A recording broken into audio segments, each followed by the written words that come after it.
Hello, everybody. Welcome again to another edition of the MCHD Paramedic Podcast. This is Dr. Kelcie Patrick, and today we have a couple MCHD medics joining us in a repeat Monday morning quarterback episode. We have one of our in-charges, Serra. Hi there. And Captain Kelcie Adams. Hello. And Rich and Kelcie were involved in a critically ill patient transport several months ago here in Montgomery County, and fortunately or unfortunately, they delivered the patient to one of the local ERs where I was working, and we got to take care of this patient together. And there were some just awesome learning points that really hit on some of the things that we've talked about on the podcast before. There's not going to be a whole lot of new here, but this is a really excellent real-life case example of some of the tenets that we teach here at MCHD, some of the physiologic and pathologic, hard stops that we talk about, and why these are important and how they really play out in real life. Sometimes, the podcast episodes, the blogs, the textbook chapters are great, but how do we put these into play in real life? How do you make these decisions to do certain procedures, give certain medications, or maybe not do said procedures or give certain medications and try to get the patient the best outcome as possible? That's really, really the key.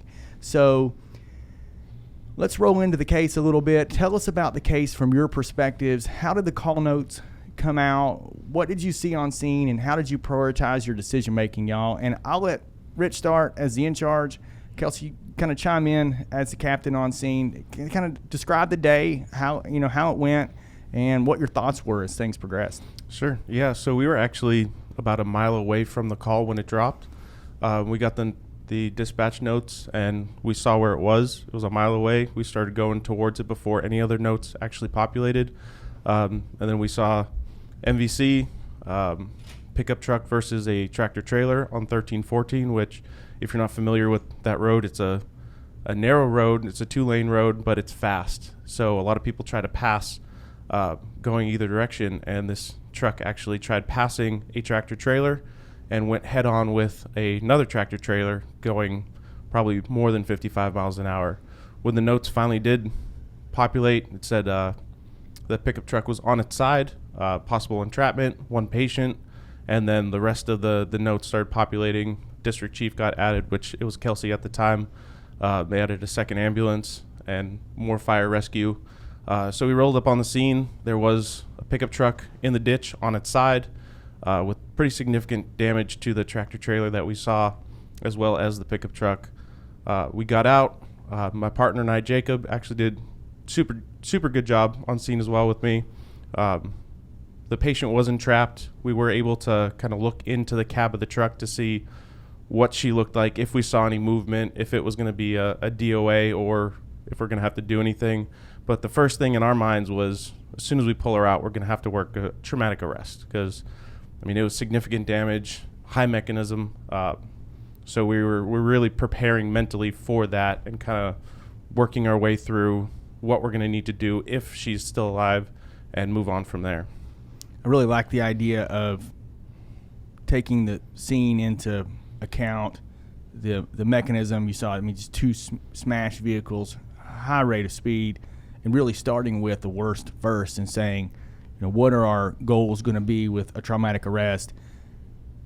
How are we going to work that? What are you going to do as the in charge? What roles are you going to assign to your attendant? And really starting there, even before you get the patient extricated. So you're being proactive instead of reactive. Now, you're hopeful that you're not right, Right. But when you see that, that's a pretty reasonable place to start. I really like that. So you were thinking, this is the worst. Yeah. And it was pretty bad. Let's be honest. What did you see when you arrived, Kelcie? Yeah, so you were, sorry, I'm going to interrupt you real quick. Okay. So you were, and I want to be sure everybody, listeners out there understand the roles. You were in the captain ride-up program here at MCHD. So Kelcie's captain here.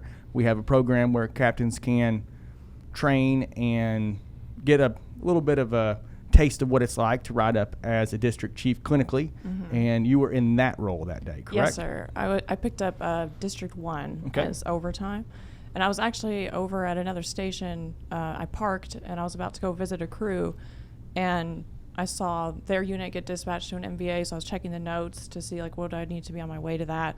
And as the notes started to populate, as Rich was explaining, it seemed bad before I was even added. So I said, I'll just proceed non-emergency because I was 7 miles out to that incident. And then once it got updated to an confirmed entrapment, they added me.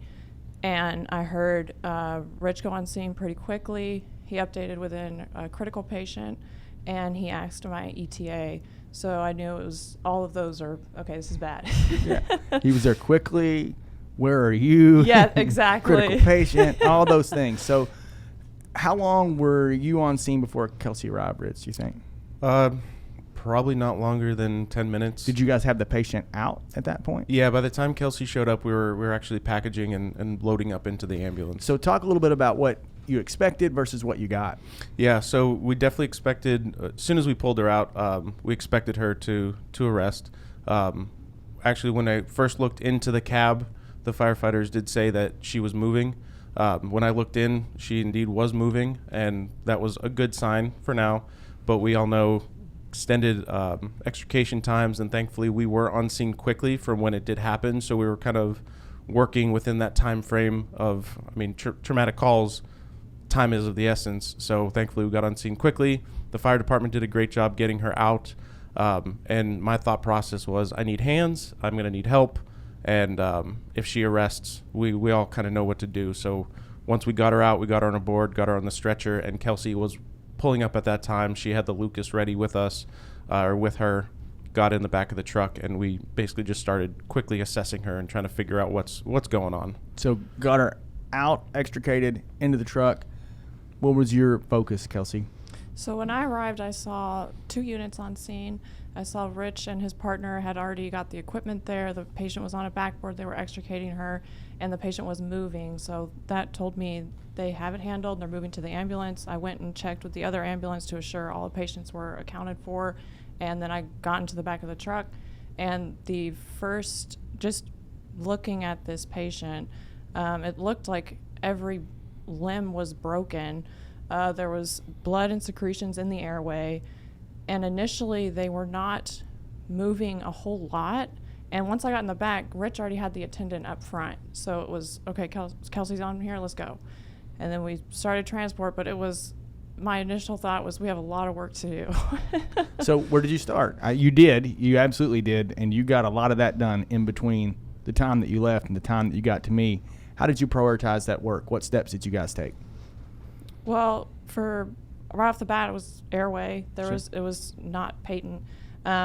Rich was prioritizing ensuring that all external bleeding was controlled. I was suctioning the airway, and at that point, the patient started to move a lot more. They had maybe like a GCS of 6 at the most, and they were moving these seemingly broken extremities to where we couldn't keep monitoring equipment on.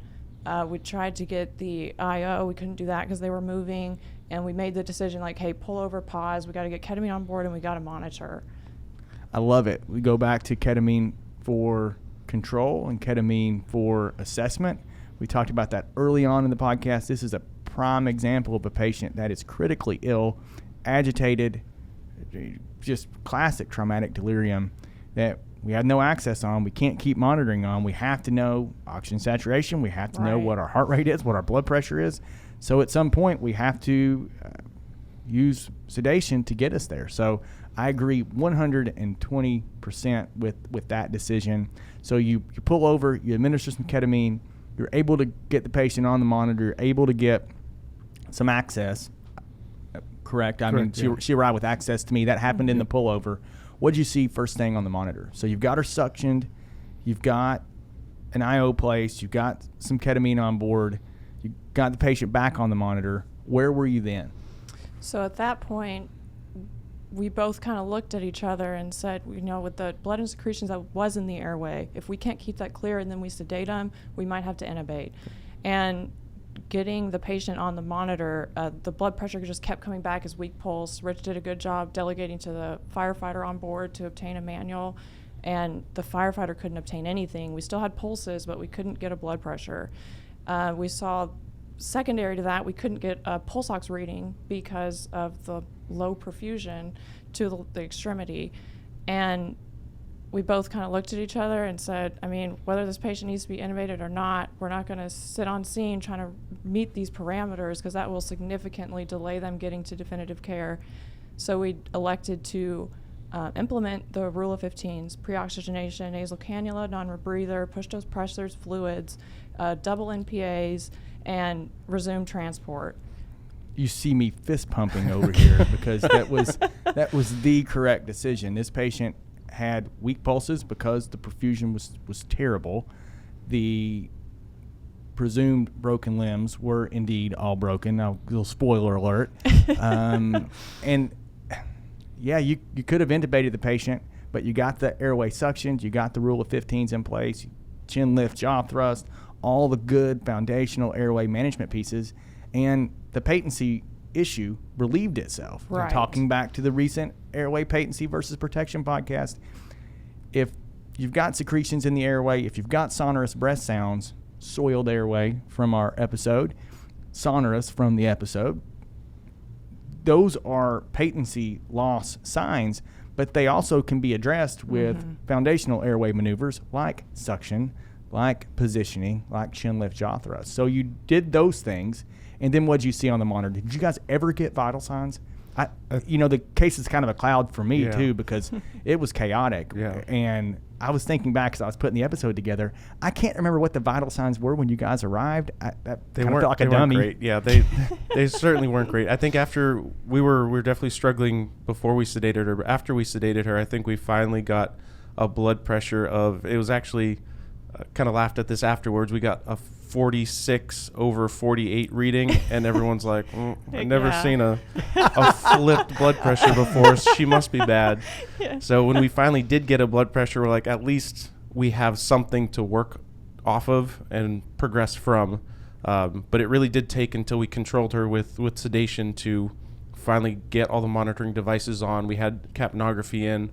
We saw that she was breathing adequately enough to just have a non-rebreather on with NPAs, and I think our next blood pressure was 50s systolic maybe. And that was correct. And how about SATs? Where were SATs, Kelcie? Do you remember? Well, once we were able to get the fluids on board, the push-dose pressors, we could finally get a SAT reading, and at that time we got 95% with all of the pre-oxygenation on board. How'd your waveform look, Rich? I'm pretty sure it looked pretty good, yeah. Yeah. What I recall was an upper mid-90s SAT with end-tidal of about 40, almost like, that's too good to be true. Right. But look at the waveform. It's like, okay, she's ventilating well, right, oxygenating pretty well. Tell me about, so you gave some fluids, you gave some push dose, you gave the ketamine, you gave one more med in there. TXA. Boom. So we got our TXA because she was clearly hypotensive. So Yes. 2 grams of TXA per our protocol here. And you guys hauled it in to the hospital. Yes. Tell me about the push dose and the push dose decision. If you're a surgeon out there listening, I don't know if we have any surgeon listeners to the podcast, but this would have been sacrilege some time ago, maybe sacrilege to some folks now, but we were really, in the end, trying to save the brain. Right. And that's the key here. We know we had likely traumatic brain injury just from the polytrauma that exists. We got such low perfusion. We know that, yes, likely hemorrhage is what we're dealing with, but if we can prop up that cerebral blood flow somehow, our thought is that that's at least a temporizing measure for that. Would you guys have transport time probably from the time you stopped to the time you got to us? 10 minutes maybe, if that. Yeah. So about 10 minutes. So we're not putting them on a presser for 2 days. Right. Right. 10 minutes to try to prop them up. You gave several doses. How did the patient respond, Kelcie? So the ability to obtain a blood pressure, I think, responded well. And it's not so much, okay, are we going to intubate? So we should probably start doing push dose and rule of 15s, the pre-oxygenation. It's the clinical course and the ER will absolutely intubate this patient, and setting up the patient and the next provider for success by optimizing that patient the best we can. And fluids weren't cutting it. So giving a little push dose along with the fluids, not just the push dose. Right. And from a fluid standpoint, some more sacrilege. We gave some crystalloid. Yes, we did. About 500 cc's, if I remember correctly. Mm-hmm. You know, in the studies where we look at harmful crystalloid and trauma, often those studies look at liters and liters and liters over longer periods of time. There's 500 cc's of crystalloid. This is just a prop up. This is not a long-term resuscitation strategy. We know that. We're going to prop up cerebral perfusion with a little push dose, with a little crystalloid, not delay time, and get the patient to definitive resuscitation and definitive care. So I'm going to ask you this question, Kelcie. Rich, you can chime in. Sure. I want you to be perfectly honest, because this is what we're about here. Describe the ED changeover. Were you nervous coming in with no definitive airway? How nervous did I look? So I was absolutely very nervous about coming in with no definitive airway. Both me and Rich knew it was the correct decision for the patient and what our medical directors would expect from us. However, I don't know about anybody else, but I hate that feeling of I'm about to be in trouble. Yeah, 100%. So bringing in the patient, I was thinking, Rich was doing a fantastic job, and I didn't want the reception of the ED doctor to be hyper-focused on no tube and then kind of just no longer listen to Rich's handoff, because they're, okay, well, these guys lost credibility. And now usually when I bring in a patient and I see you there, I do get a little nervous. It's kind of okay, did I do everything right? However, walking in and seeing you there, I was like, thank God, he's going to know everything we're talking about.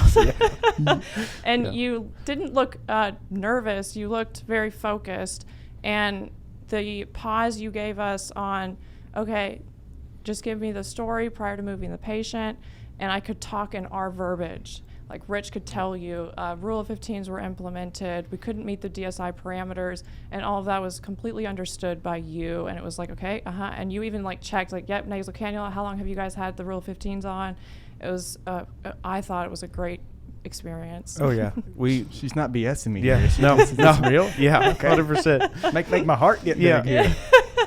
We absolutely talked about it all the way to during transport about, hey, we might need to intubate this patient at some point, but we had the rule of 15s, we had all our hard stops in mind, and we didn't have a blood pressure for the longest time, and we finally decided she's breathing on her own, she's breathing well, her lung sounds were good.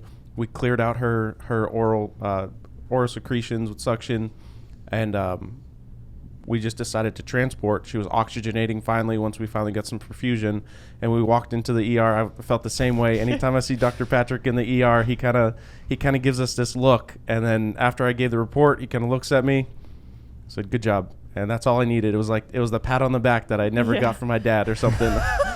Hey, you're making me feel old now. At least give me big brother. Big brother. Absolutely, yeah. So, when I work in district, there's nothing better than taking changeover from y'all. We talked about our last one of our last cases on here was with Chief Hall, and it's just really excellent to be able to speak in the same language during that changeover, and to know what you guys were thinking. I do know that there was a time in my career, I'm sure 10 years ago, if you had brought me that patient unintubated, I would have probably been a little bit flustered.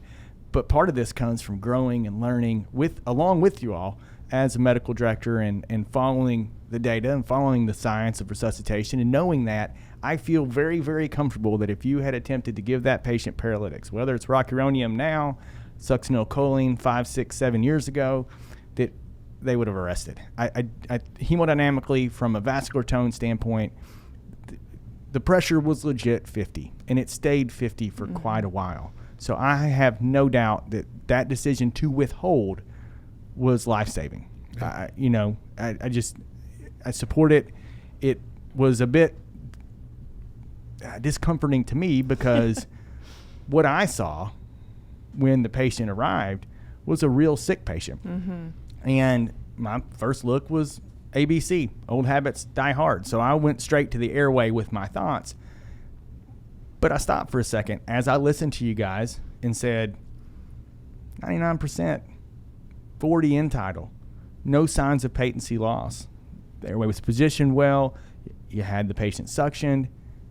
Does the patient need intubated? 100%. Yes. Do they need intubated right this second? Not when the blood pressure cycled at our first one, I believe, in the hospital was 52/36, and it was real. Thready pulses, mangled extremities like you guys talked about.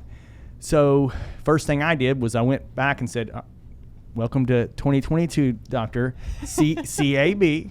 And it was an awesome resuscitation. It's one of those that it's been several months ago now, and I still think about this one. I'm like, it could not have been done better. I rarely say that, but it was pretty darn smooth. I had my partner in the room with me. Trauma surgeon arrived shortly after. We had really, really excellent nursing staff on that day. Y'all were there to help and lend hands.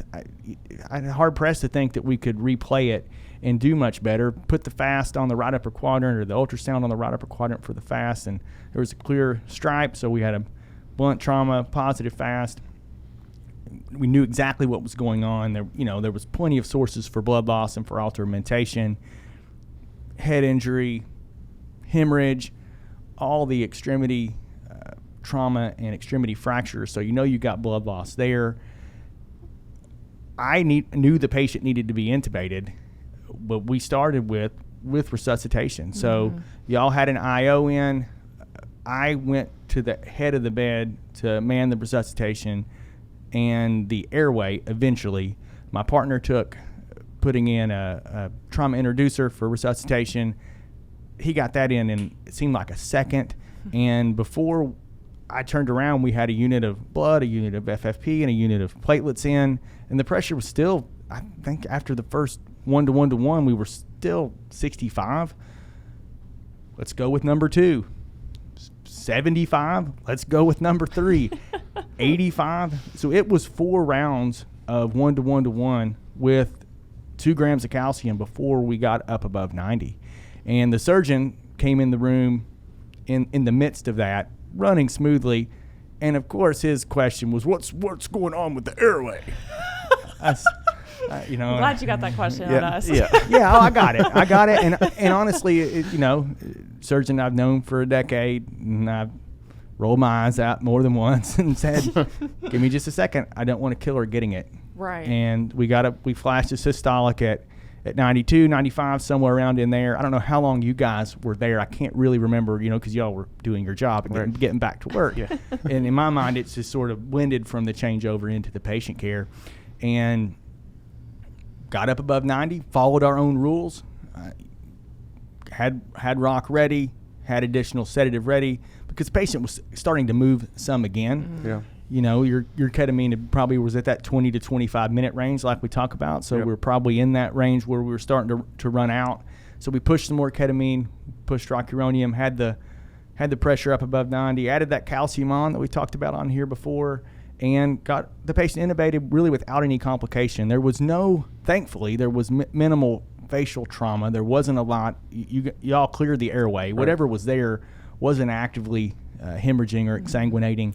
So it ended up not being a difficult airway. There wasn't, a lot of facial trauma, vomit, active bleeding. So we got the airway taken care of and took a big deep breath. But then we really had a lot more work to do. Yeah. 100%. I mean, so to speak to that, we came back maybe an hour or so later, and of course we're going to check on her, and I saw the monitor, pressure was in the 90s, so obviously she had a long road to go. After we leave, essentially, what's that next train of course? What happens in the hospital? So we had a positive FAST. We had a ton of resuscitation to initiate. We had to get an airway. So that probably took 20 minutes to 30 minutes. It seemed like at some time that was 2 to 3 hours, but it was pretty quick. We had the Belmont up and running. The blood flew in like just a waterfall. I looked around and I was like, "Is that round 2?" And then it's like, "That's round 4." Oh, gosh. So we got four rounds of 1-to-1-to-1. They had, they went back to the blood bank for a second cooler. So we were resuscitating really aggressively and got the airway. So at that point, okay, now we can go. We've got a pressure. We've got an airway. The decision there can be, from the trauma surgeon standpoint, and that's not my decision. Could that patient have gone directly to the OR? Yes, that would have been a reasonable decision. You've got a positive FAST. You've got a resuscitated multi-system blunt trauma patient. The honest answer in the world that I see is that a lot of times when you get that pressure up, even with a positive FAST, a lot of those patients go to the CT scanner. It's just the way the world works. It's not always the way the textbook works. So that patient went to the CT scanner, And we had some head injury. We had all the extremity trauma. We had some free fluid in the abdomen. We had some broken ribs, all the things that you would expect to see. But the patient came back to the ED for prep for the OR. I don't remember exactly why, what the discussion was. There was some discussion between trauma surgery and orthopedics, a little bit outside of, I was still, minding the resuscitation and making sure that our access was good, making sure that we weren't dropping blood pressure at all, making sure that our vent settings were okay and our end tidal and our oxygenation were not compromised.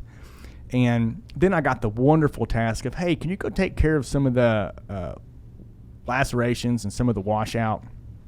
And honestly, I love taking care of lacerations. I don't mind at all.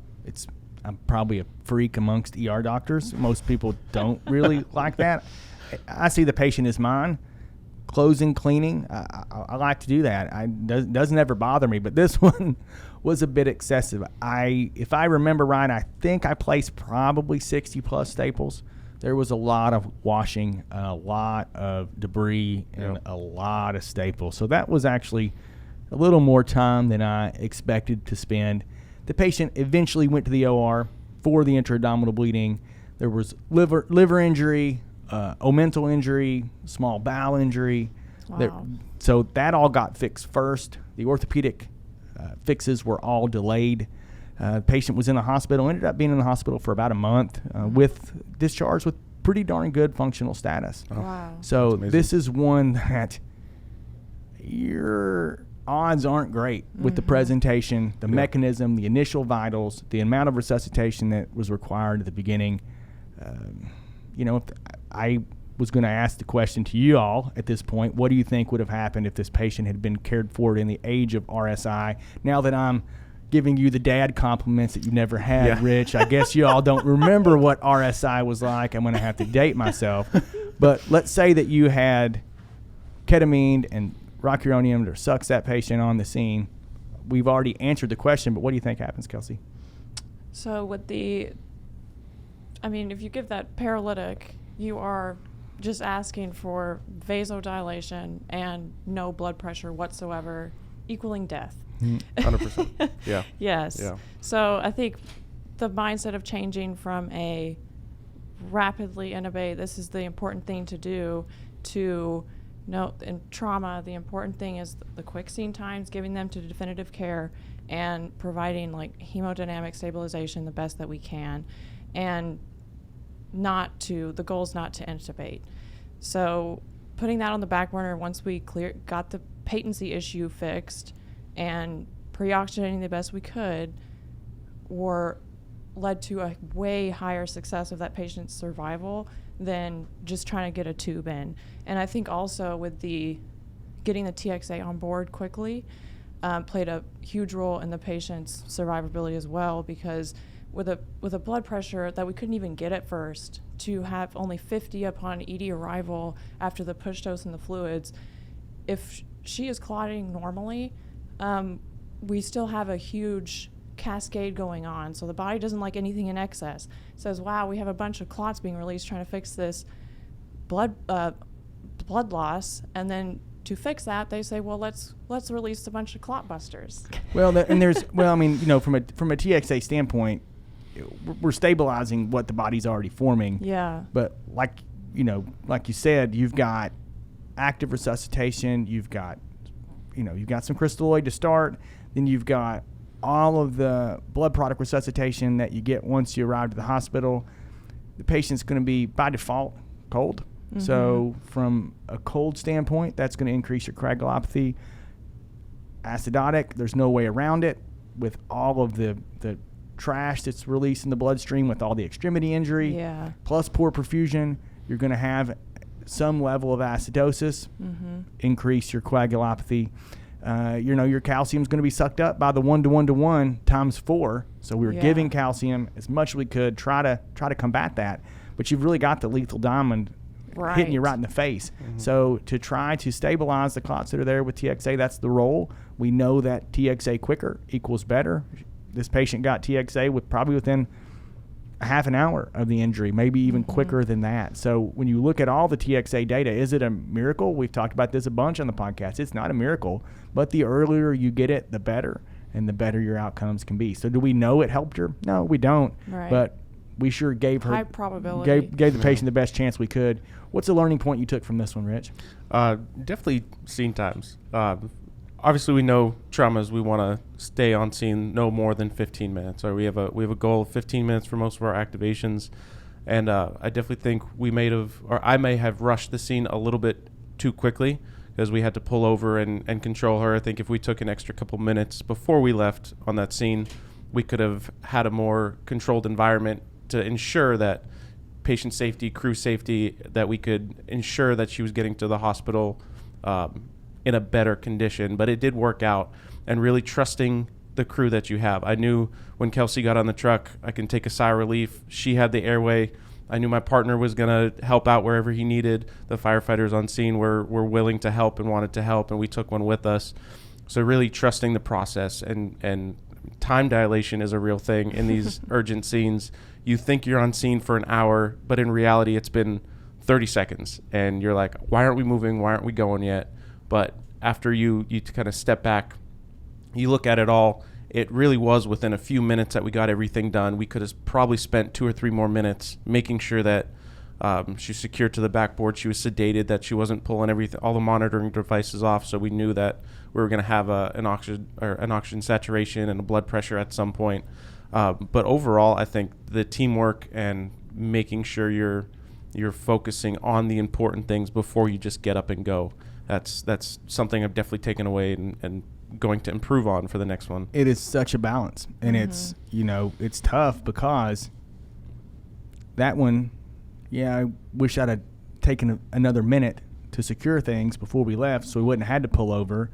The next one's going to be, man, we should have left a minute sooner right? Because we could have gotten there with no trouble. It's always 100%. going to be a bit of a push-pull and a balance, and you just have to do your best to pick the right time to make that decision and make it decisively. And if you have to stop and reassess, and in this situation, if you don't have vital signs and you don't have access and you can't monitor the patient, then you got to pull over and take care of it. I don't necessarily think that was wrong or right. I think it's the way that it went. Yeah. And y'all adapted and adjusted and reassessed, and it worked out fine. Let's wrap it up here, y'all. First of all, before we wrap it up, I do want one more thing. Which fire crew were you guys on with? We got to give the fire folks credit because they extracted the patient like champs, helped y'all on the way in. Super, super valuable part of the team because we can't do anything unless we can get to the patient. Yeah, it was Caney Creek, wasn't it? Yes. Yeah. Yes. I believe it was engine 82. I might be because mistaken. it was over in Medic 32's territory. Correct, yeah. So thanks to the Caney Creek folks for being the true first responders in this one and getting the patient out, lending us hands, doing an awesome job like they always do. Got to give them credit there. Circulation, airway, breathing. It's the way of trauma. Us ABC folks all the time, every time, have to back up a second and not criticize no airway because that was a life-saving decision in this situation because CAB involves the sedation and the paralysis decision. And if sedation and paralysis is going to compromise the circulation to the point of circulatory failure, then it needs to be held off until we can resuscitate. That is the key foundation of delayed sequence intubation and resuscitation before intubation. TXA earlier is better. Great job in all the chaos getting the TXA in. I know it's a stair step, a roadblock that sometimes seems like, no, we just got to go. We got to go. TXA, y'all got it in, and I can't imagine that it wasn't some benefit to this patient. Seam times are vital. You hit it, Rich. It's got to be balanced with being able to monitor, resuscitate, control, safely transport the patient to the hospital. That doesn't mean access, resus bundle, and TXA are not vital as well. So we have to balance that scene time with the proper resuscitation steps that need to happen. Can they happen on the scene? Sometimes they need to happen in the truck. Sometimes TXA especially is one of those that we want starting in the truck, not on the scene. There's no reason to delay rolling wheels for that 2-gram IV push. Right. Lastly, I can't wrap this one up without just thanking you all for the excellent communication and report that we got in the hospital. Good communication at changeover for all the listeners out there. whether you're on the medic side, whether you're on the emergency medicine side. It's the best part about the job in general for me is that teamwork aspect of, hey, we got this super sick patient, and when we accept them in the ED, y'all are giving them to us with the expectation that we're going to take over and not muck up the fine work that y'all just did. And totally. It leads to better emergency department clinical decisions when we know what you saw, the actions that you took, and the progression, because it allows me not to operate in a black box. I know the mechanism. I know the steps that have been taken so far. I know what the patient's responded to or not responded to. It's a lot easier to know where I need to go with my next decision, because my decision is not the first decision in the patient care process. Mm-hmm. My decision is about the 60th. You guys have made 1 through 59. So awesome job. Thanks for joining us today on the podcast. Another good Monday morning quarterback discussion. This was Dr. Dixon's better name than mine. So we sit back, we look at the cases that we share as MCHD medics. Thanks, Rich and Kelcie, and the medical director. So this is lucky one that went really well. Didn't have to beat myself up too bad. Yeah. We picked a good one here because this one really reflects, in a nutshell, a lot of the teaching that we talked about on the podcast over the past couple years, a lot of our CE topics, and the focuses that we have as a service overall. Mm-hmm. So for all you listeners out there, if you have questions, ideas, thoughts, you want to pick our brains, you want to tell us what episodes we should produce next, please send us an email, podcast@mchd-tx.org. That is an open email box, and we reply to everybody that emails us. If you're listening to us more than once, please leave us a review. Wherever you listen to your podcast, 5-star, of course. We accept nothing less. If you have criticisms, send us those. We'll fix them, and then leave us a 5-star review. As always, we'll be back with a new episode soon. Thanks, everybody, for listening. Thank you. Thank you, Dr. Patrick.